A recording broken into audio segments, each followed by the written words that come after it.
BizShort in seconds, say what matters. Tata Consultancy Services $7 billion data center bet sparks questions over returns. On 10th October 2025, Tata Consultancy Services (TCS) announced an ambitious plan to invest up to $7 billion in building a 1 gigawatt data center infrastructure in India.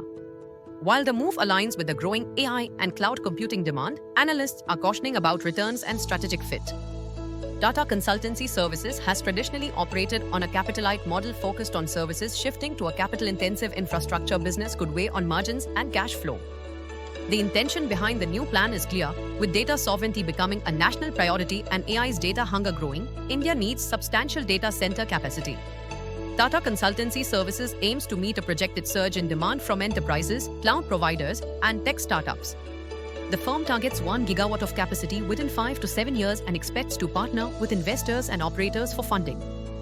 However, several concerns emerge. One is capital allocation. Deploying billions in infrastructure deviates from Tata Consultancy Services' core business. Another is utilization risk. Data centers require high occupancy and consistent demand to justify returns. Any mismatch could lead to underutilization. The shift also brings operational complexity in power, cooling, real estate, connectivity, and regulatory compliance. Some analysts suggest this move may dampen return on equity (ROE) and return on invested capital (ROC) metrics initially.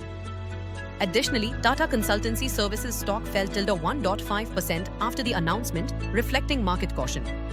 The success of this foray will depend heavily on strategic partners, execution discipline, and effective monetization. If done well, Tata Consultancy Services could position itself as a player in India's future cloud infrastructure ecosystem, but it must manage transition risks carefully. Source: Reuters. Stay tuned on BizShort for more such update.